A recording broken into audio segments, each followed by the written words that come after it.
আসছে গোপাল, যাচ্ছে গোপাল, ভাবছে গোপাল, হাসছে গোপাল, আসছে গোপাল, যাচ্ছে গোপাল, ভাবছে গোপাল, হাসছে গোপাল। যুগের পরে যুগ কেটে যায়, মানুষ তাকে ভোলে না। যুগের পরে যুগ কেটে যায়, মানুষ তাকে ভোলে না। চলে না রে, চলে না রে, চলে না রে, চলে না, চলে না রে, চলে না রে, তাকে ছাড়া চলে না। কে সে? পরিচয় কি তার? হাসির রাজা, জ্ঞানের রাজা, রসিক রাজা গোপাল ভাঁড়। হাসির রাজা, জ্ঞানের রাজা, রসিক রাজা গোপাল ভাঁড়। হাসির রাজা, জ্ঞানের রাজা।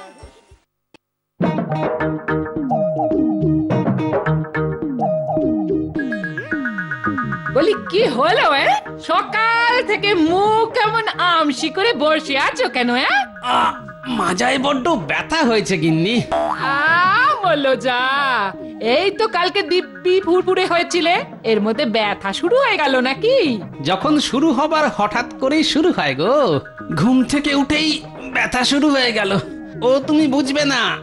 আমার আর বুঝে কাজ নেই। বলি বাজার টাজার করতে হবে নাকি এইভাবে বসে থাকবে? খুব ব্যথা করছে, এখন আমি বাজারে যেতে পারবো না গো। বুঝেছি বুঝেছি, তা কি রাজসভাতেও যাবে না গো? না, আজকে ছুটি নিচ্ছি। আজ আমার যা ব্যথা, তাতে আর রাজসভাতেও যেতে পারবো না গো। তার মানে বসে বসে করবে আর আমার কানের মাথা খাবে, রাজসভাতে যাওয়ার নাম নেই। আহা, তোমার মুখ দিয়ে সব সময় মধু ঝরে কেন গিন্নি? তুমি যদি আবার উল্টো পাল্টা কথা বলো, তাহলে আমি এই বাপের বাড়ি থেকে রওনা দিলুম, বলে দিচ্ছি। হ্যাঁ, ঈশ্বর মনে হয় মুখ তুলে চাইলেন। কি বিড়বিড় করছো? কিছু না কিছু না, ওই রসিকতাও বোঝো না। আমি একটু রসিকতা করলাম তোমার সাথে। যদি ভাঁড়ামি করতে চাও তাহলে রাজসভায় যাও না, যাও। বাহ, বেশ বললে তো। ভাড়ামি করতে চাও তাহলে রাজসভায় যাও। আহা, রাজামশাই শুনলে না আমাদের সভাকবির চাকরি যাবে গো। দাও দেখি বাজারের থলি। বাজার যাবে তাহলে? আর তোমার কোমরের ব্যথা? ওই তুমি এত সুন্দর সুন্দর মলম দিলে যে বুদ্ধির পাঁচন কোথায় লাগে। তোমার কথার মালিশে কোমর ঠিক হয়ে গেছে গো। তবে আজ ইচ্ছে করছে একটু ভালো মন্দ খেতে। হ্যাঁ, খেয়ে দে বাড়িতে থাকবো, আর বেরোবো না। এ যে দেখি ভূতের মুখে রাম নাম। বলি হলো কি? গোপালকে যে দেখছি না, সে দেরি করে বটে, কিন্তু এতটাও দেরি তো করে না। তাহলে গোপালের কি শরীর খারাপ করলো? মহারাজ, গোপালকে সকালে আমি বাজারে দেখেছি, মন দিয়ে বাজার করছে, তাই আর বিরক্ত করিনি। মন দিয়ে বাজার করছে বটে, তা তুমি কি করছিলে? হ্যাঁ মহারাজ, আমি একটি মাত্র ওই যে বলে না আলু কিনে আনলাম। আমার ঘরে আনাজপাতি ছিল, সেটাই আজ আমি খেয়েছি। তা একটা মাত্র আলু দিয়ে কি করবে? সে তো মহারাজ আমার গবেষণার জন্য। ওই আলুকে কিভাবে কুমড়োর মতো বড় করা যাবে সেটাই চিন্তা করছি। তাহলে প্রজাদের একটা আলু খেলেই পেট ভরে যাবে। বাহ, তাহলে অল্প চাষ করলেই তো সমস্যার সমাধান হয়ে যাবে। বেশ বেশ, তুমি তাহলে চেষ্টা করো। এই কাজে যদি আমাদের বিজ্ঞানী সফল হয়, তাহলে বুঝতে পারছেন মহারাজ কি ঘটবে। চালকেও চড়ুই পাখির আকারের করে দেওয়া যাবে। তাহলে 4-5টি অন্ন মুখে দিলেই পেট ভরে যাবে। বাহ মহারাজ, তখন খাজনা অনেক বেশি বাড়িয়ে নেওয়া যাবে, কারণ প্রজাদের পেট তো ভরেই থাকবে। টাকা পয়সার ব্যাপারে তোমার মাথা তো দেখি সব সময় একটু বেশি খোলে মন্ত্রী।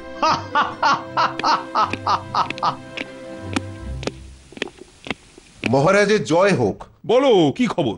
আগে কয়েকজন চাষি আপনার সাথে দেখা করতে এসেছেন। তাদেরকে রাজসভায় পাঠিয়ে দাও। যথা আজ্ঞা মহারাজ।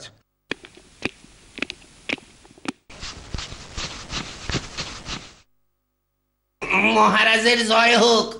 কি ব্যাপার তোমরা সবাই দিনের বেলা রাজসভায় কিছু কি সমস্যা হয়েছে? মহারাজ, আমরা একটা ওই বিশেষ প্রার্থনা নিয়ে আপনার কাছে এসেছি। দেখুন মহারাজ, আপনি তো আমাদের মতো প্রজাদের মা বাপ। তাই আমাদের বিপদে আমরা আপনার কাছে এসেছি। বলি তোমরা কেন এসেছো সেটাই আগে মহারাজকে বলো, বুঝলে? মানে তোমাদের বিপদটা কিসে? মহারাজ, এই বছর হলো খরার বছর, আমাদের একেবারেই ফসল ফলেনি মহারাজ। তা মহারাজ কি করতে পারেন? মহারাজকে জলের যোগান দিতে বলছো, নাকি মহারাজ গিয়ে তোমাদের হয়ে চাষ করবেন? অমন করে বলবেন না মন্ত্রী মশাই, আমরা খুব বিপদে পড়েছি। মহারাজ, আপনি যদি কিছু অর্থ সাহায্য করেন তাহলে আমাদের ভীষণ উপকার হয়। আমি তো তোমাদের যথেষ্ট পরিমাণে খাজনা মকুব করি, কিন্তু আলাদা করে অর্থ সাহায্য। মহারাজ, এরা যা বলছে আমি তা বিশ্বাস করি না। তুমি ঠিক কি বলতে চাইছো বলো তো মন্ত্রী?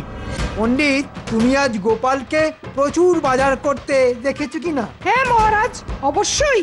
গোপাল অনেক বাজার করলো, তো তাতেই চাষিদের কি এসে গেল? আমিও মহারাজ রোজ প্রচুর বাজার করি, প্রচুর আনাজ সবজি চাল নিয়ে আসি, সবকিছুই ন্যায্য মূল্য দিয়ে। তোমরা করো তো?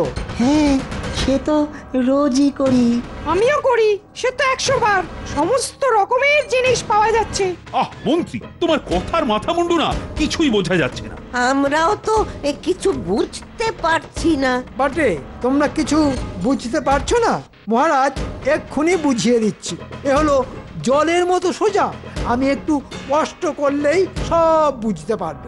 ভনিতা করো না তো, যা বলার স্পষ্ট করে এক্ষুনি বলো। মহারাজ, এই যে আমরা সবাই যারা সভাসদ ও আরো প্রজারা, তারা এত বাজার করছে কি করে? বাজারে সব কিছু পাওয়া যাচ্ছে বলেই। আর বাজারে সব কিছু পাওয়া যাচ্ছে কেন? কারণ মাঠ ভর্তি ফসল ফলেছে বলে। একদম একদম ঠিক কথা বলেছো মন্ত্রী। তাই যদি হয় তাহলে এই চাষিরা মিথ্যে কথা বলছে, কারণ এরা বলছে এবার নাকি ফসল একেবারেই ভালো হয়নি। আপনি এদের শাস্তি দিন মহারাজ। মন্ত্রী, তোমার কথা আমি একেবারে ফেলে দিতেও পারছি না। মহারাজ, মন্ত্রী মশাইয়ের ধারণা একেবারে ঠিক নয়। বাজারে যা পাওয়া যাচ্ছে তা আগের মরশুমে। আর তাছাড়া মান্যিগণ্যি লোকেরা গেলে ব্যবসায়ীরা তাদেরকে ভালো জিনিসটাই আগে দেয়। গোপাল যে বাজার করেছে সে আবার কিসের মান্যিগণ্যি? ও তো একটা আস্ত ভাত। গোপাল দাদাকে তো সবাই ভালোবাসে। দেখেছেন মহারাজ, দেখেছেন এরা কিরকম কথা ঘোরাচ্ছে? মহারাজ, আমাদের অর্থ সাহায্যের সত্যিই খুব দরকার। মহারাজ, এরা ফসল বিক্রি করে অর্থ সব খরচ করে ফেলেছে, আর এখন আপনার কাছে হাত পাতছে। তোমরা ফিরে যাও, তোমাদের কোনো রকম অর্থ সাহায্য দেওয়া যাবে না। বিনা শ্রমে নাহি হয় প্রাপ্য অর্থ, চাষি এলো চাষি গেল সবাই ব্যর্থ। এখন উপায় কিভাবে দিন চলবে বুঝতে পারছি না।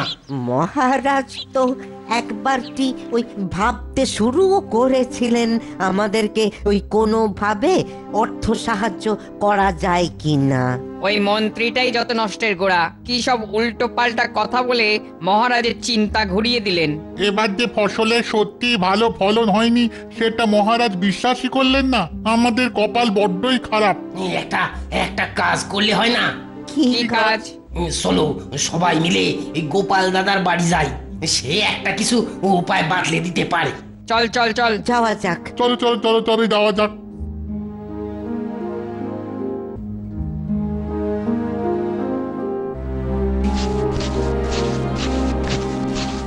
আরে সব দল বেঁধে কি ব্যাপার? খুব বিপদে পড়ে তোমার কাছে এলাম গোপাল দাদা।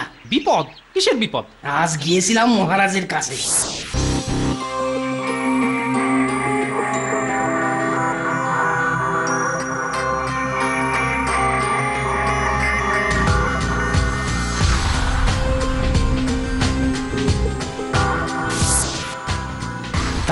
তা সবই তো শুনলে গোপাল দাদা।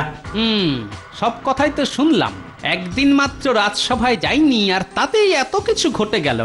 এখন তুমি একটা ওই বুদ্ধি দাও গোপাল দাদা। ঠিক আছে, দেখি কি করতে পারি। শুধু দেখি বললে হবে না গোপাল দাদা, তোমাকে কিছু একটা করতেই হবে, নইলে যে আমাদের দুর্দশা শেষ হবে না। আচ্ছা আচ্ছা, তোমরা যে এখানে এসেছো সেটা আর কেউ জানে? কেউ জানে না, এটা আমরাই চারজন আলোচনা করে ঠিক করলাম যে কেউ যদি আমাদের উপকার করতে পারে তো তো সেটা একমাত্র তুমি। ঠিক আছে, একটা কথা শুনে রাখো যে তোমরা যে আমার বাড়ি এসেছো সেটা যেন কাকপক্ষীয় টের না পায়। বুঝতে পেরেছো? একদম বুঝতে পেরেছি। এখন তোমরা নিশ্চিন্ত মনে বাড়ি গিয়ে ঘুম দাও। আমি তোমাদের কথা দিচ্ছি, রাজার কাছ থেকে আর্থিক সাহায্য আমি তোমাদের পাওয়াবই। আমরা তাহলে আসি। তোমার ভরসাই রইলাম। ভগবান তোমার ভালো করুক।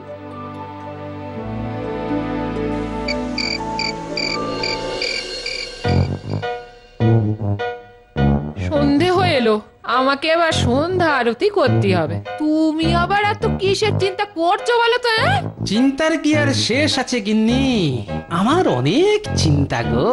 তো বটেই, দেশের চিন্তা করার জন্য রাজা আছে, মন্ত্রী আছে, তোমার দেখছি তার থেকেও বেশি চিন্তা। লোকে মরার সময়ও এত চিন্তা করে না। হ্যাঁ ঠিক ঠিক, একমাত্র রাজাকে যমদূতের ভয় দেখাতে পারলে। কি যে ছাইপাশ বিড়বিড় করছো বুঝতে পারছি না, মাথাটা দেখছি একেবারেই গেছে গো।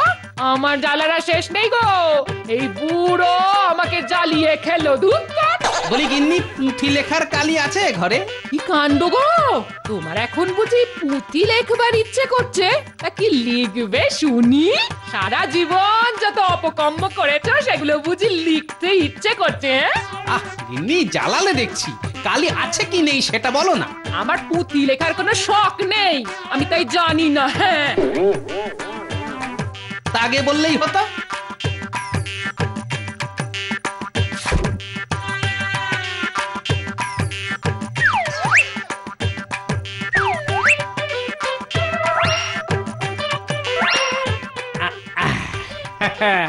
এবার রাজা মশাই, যমদূত তোমার সামনে।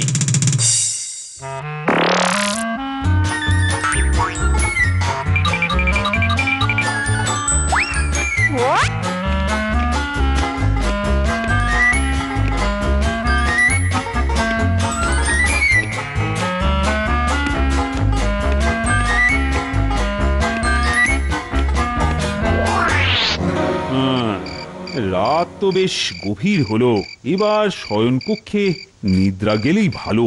কাল গোপাল রাজসভায় না এলে ওর একটা খোঁজ নিতে হবে। আমি কি স্বপ্ন দেখছি? কি ভয়ঙ্কর! জানিস আমি কে? না, কে তুমি? আমি যমদূত, তোর সময় প্রায় হয়ে এসেছে। না না, আমাকে আরো অনেক দিন বেঁচে থাকতে হবে। তোর পুণ্য কিছুই নেই, তাই তোকে নরকে নিয়ে যেতে এলাম। আমি তোকে নিতে এসেছি। বাবারে, বাঁচাও! কাজ হয়ে গেছে, এবার আমাকে পালাতে হবে।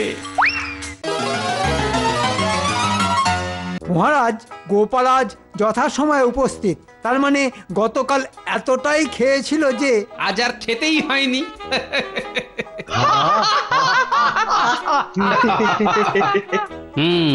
ওষুধ ধরেছে দেখছি। তা ঠিক, গোপাল শুধু খেতেই ভালোবাসে, খাওয়াতে ভালোবাসে না। কোনোদিন দেখলাম না আমাকে কিছু খাইয়েছে। মজা তোমায় দেখাচ্ছি মন্ত্রী, কিন্তু মহারাজ এখনো কিছু বলছেন না কেন? দাওয়াইটা কি একটু বেশি হয়ে গেল? গোপালের দেখছি আর বলার কিছুই নেই।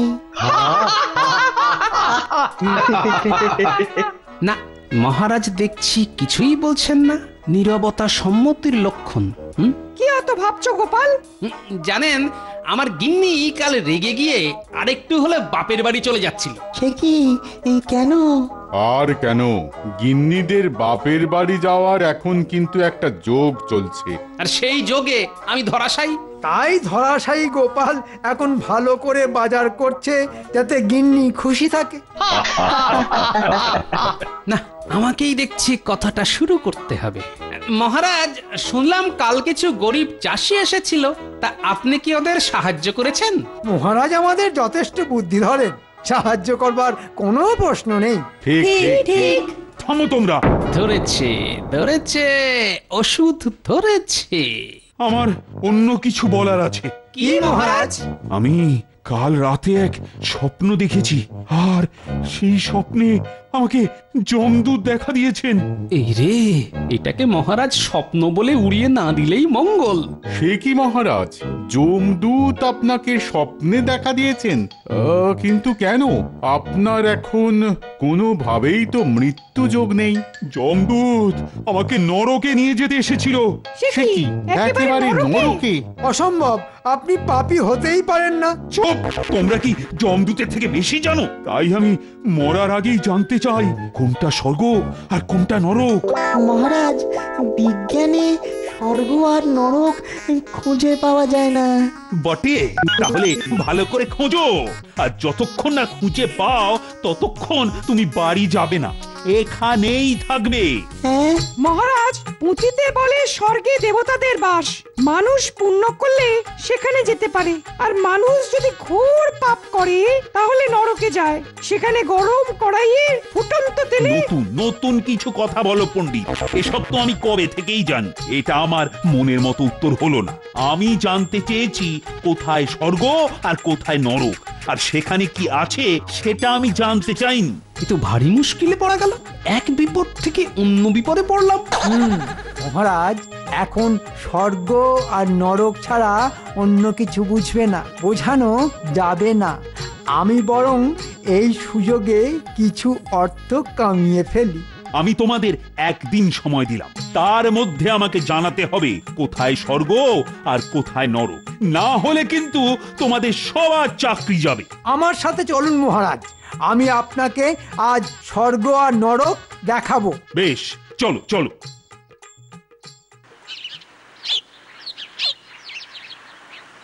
বাহ বাহ মন্ত্রী, চমৎকার পরিবেশ, সুস্বাদু খাবারেরও গন্ধ পাচ্ছি। ফন্দিটা ভালোই ফেটেছে, কিন্তু কাজ হবে কি? আরো আছে মহারাজ, আসুন।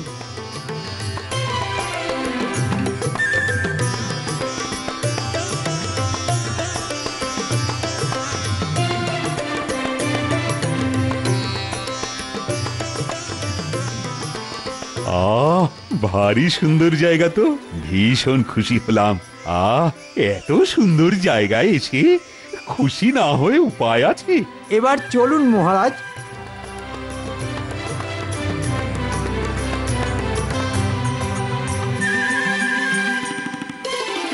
মহারাজ, যা দেখে এলেন ওটাই স্বর্গ।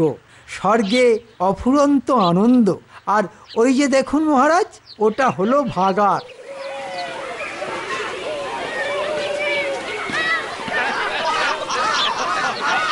দেখছেন মহারাজ, একেই বলে নরক।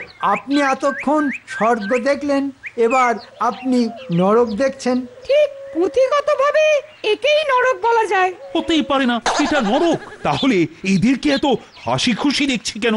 আমি তো জানি নরক মানে শুধুই কষ্ট।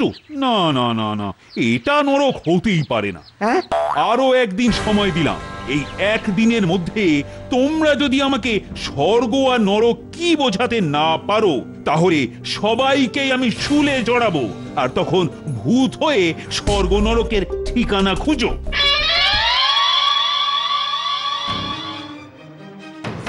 মন্ত্রী, আমার উত্তরের কি হলো? মহারাজ, আর দুটো দিন সময় দেবেন? আমরা সবাই আপ্রাণ চেষ্টা করছি কোথায় স্বর্গ আর কোথায় নরক খুঁজতে। হ্যাঁ মহারাজ, আমরা চেষ্টা করছি। গোপাল কই? সে আবার দেরি করছে। মহারাজ, গোপালকে ভুলে যান, ও আর কোনো দিন আসবে না। ওর কি মুখ দেখাবার জো আছে? যেখানে আমরা রাত দিন চিন্তা করছি, তখন সে শুধু ভাঁড়ামি করছে। এসে গেছি মহারাজ। ওই তো গোপাল এসে গেছে। মহারাজ, উপায় পেয়ে গেছি, আর উপায় ভাবতেই আমরা একটু দেরি হয়ে গেল। বলো গোপাল, বলো কোথায় স্বর্গ আর কোথায় নরক? এমনিতে সেখানে আপনাকে নিয়ে যাওয়া যাবে না, এর জন্য আমাকে এই প্রাসাদের বাইরে যে বট গাছ রয়েছে তার তলায় ধ্যানে বসতে হবে, আর আপনাকে সামনে দাঁড়িয়ে থাকতে হবে। বেশ, চলো সবাই তাহলে সেখানেই যাওয়া যাক। গাছের তলায় বসবে গোপাল, চোখ বুঝবে ধ্যানে, জানি না স্বর্গ জানি না নরক, বলবে গোপাল কি আছে তার মানে। বেশ, তো দেখাই যাক এটা আবার গোপালের কোন চাল। তবে মহারাজকে যদি উল্টো পাল্টা কিছু বুঝিয়ে দিতে পারে তবে আমারই ফায়দা, এ যাত্রায় চাকরি টিকে যাবে।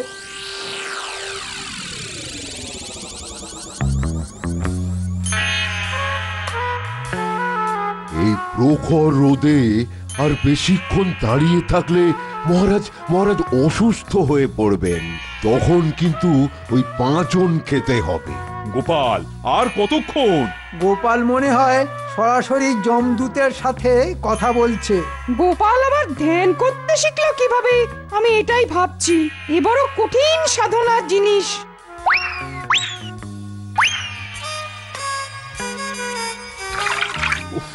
বাবা, রোদের তাপ যে বড় বেশি, আর যে থাকতে পারছি না। গোপাল, আমাকে যা বলবার তাড়াতাড়ি জানাও। কি হলো কি গোপাল, বলো। বেটা ভাঁড়, তুই তখন থেকে ভাড়ামো করছিস। তোকে আজ আমি কেটেই ফেলবো। দাঁড়ান মহারাজ, এই আপনি নরকে এলেন। নরকে এলাম? কি বলতে চাও? এই আপনি স্বর্গে এলেন। কি বলছো বুঝিয়ে বলো।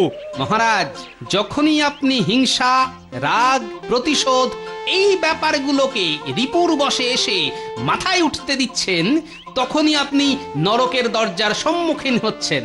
আর বিপরীত ক্ষেত্রে দয়া, মায়া, ক্ষমা, মমতা আপনার হৃদয়ে আসলেই জানবেন আপনি স্বর্গের সিঁড়িতে এক ধাপ অবতীর্ণ হয়েছেন। বাহ বাহ গোপাল, বাহ, ঠিক বলেছ। কিন্তু যমদূত এলো কেন?